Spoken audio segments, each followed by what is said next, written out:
पूरे भारत में 5 करोड़ से ज़्यादा मामले लंबित हैं। न्यायपालिका इस पर कोई विचार नहीं कर रही है। कहने को तो सुप्रीम कोर्ट कहता है कि जो है फटाफट निर्णय करिए, लेकिन कोई भी कोर्ट इस पर कोई अमल करने के लिए तैयार नहीं है।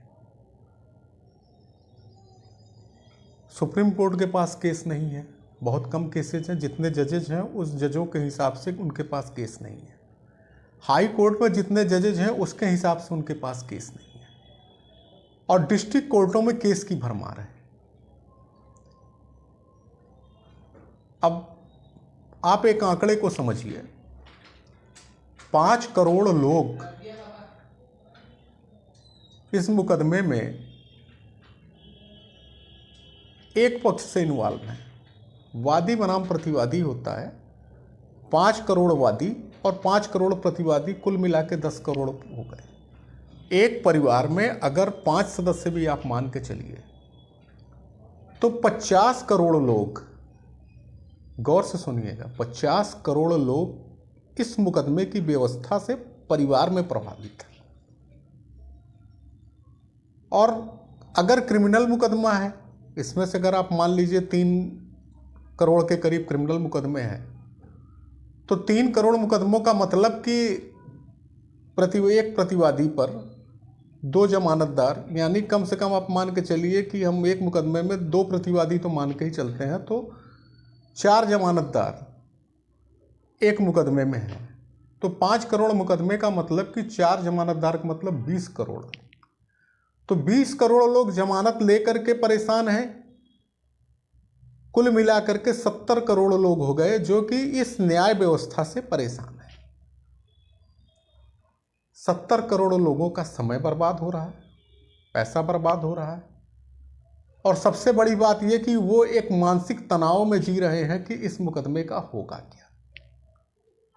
अगर सिविल मुकदमा है तो उनकी प्रॉपर्टी फंसी हुई है वादी की, तो वादी परेशान है कि हमें प्रॉपर्टी मिलेगी कि नहीं मिलेगी। प्रतिवादी परेशान है कि हमको प्रॉपर्टी मिलेगी कि छोड़नी पड़ेगी, हम मुकदमा जीतेंगे या हारेंगे। यही हाल क्रिमिनल केसेस में है। तो कुल मिला के मैं ये कहना चाहूँगा कि 70 करोड़ लोग जो है देश के, सिर्फ इस न्याय व्यवस्था से परेशान है। यानी आप मान के चलो कि देश की 50% आबादी इस न्याय व्यवस्था से जूझ रही है। ऐसे देश में किसने संविधान सभा में काम किया वो हम नहीं जानते, किसने संविधान बनाया वो हम नहीं जानते, लेकिन जिसने भी बनाया वो व्यवस्था ठीक नहीं।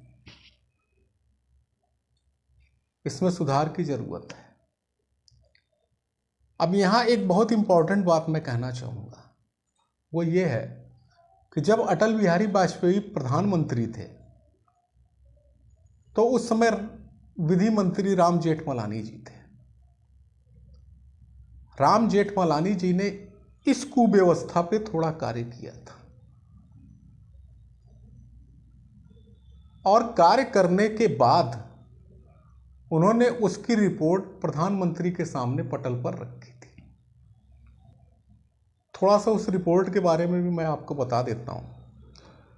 उस रिपोर्ट में यह कहा गया था कि किस धारा के मुकदमे को कितने दिन में डिस्पोजल करना है, ये बात जो है उसमें लिखी गई थी। जब यह बात सॉलिसिटर जनरल को पता चली तो वो भाग करके अटल बिहारी वाजपेयी जी के पास आए, रोए गाए गिड़गिड़ाए, कुछ भी किए, और उन्होंने कहा कि ऐसे तो सर जो है वो एक सिस्टम खत्म हो जाएगा।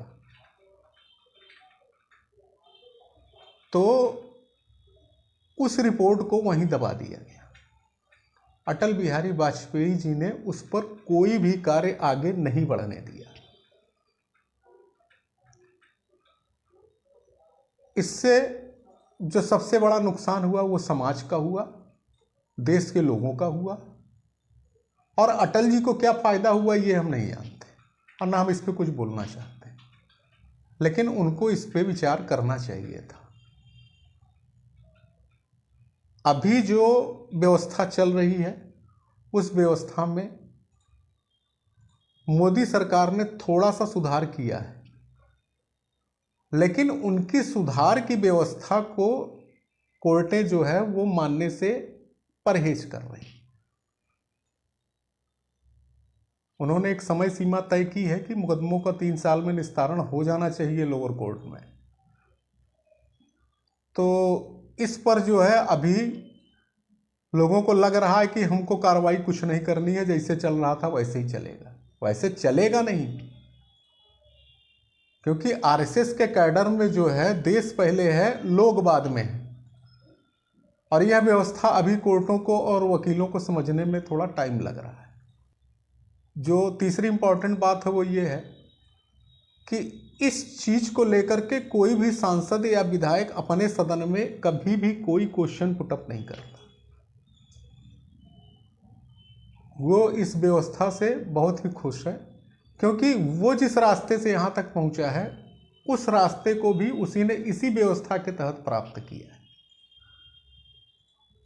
अब चौथी सबसे इंपॉर्टेंट बात, सुप्रीम कोर्ट के वकील हैं अश्विनी उपाध्याय।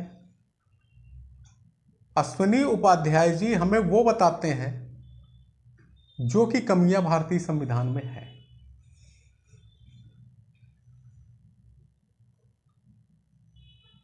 अब इसमें जो मूल बात है वो ये है कि केंद्र सरकार को ऐसा आदमी विधि मंत्री बनाना चाहिए जो आदमी देश के प्रति समर्पित हो और देश को आगे कैसे ले जाया जाए इसको लेकर के कोई मसौदा तैयार करे और आगे बढ़े।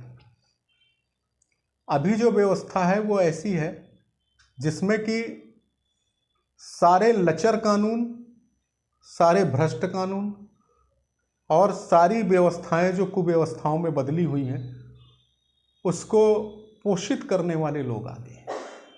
इस व्यवस्था को बदलना चाहिए और इस पे काम करना चाहिए।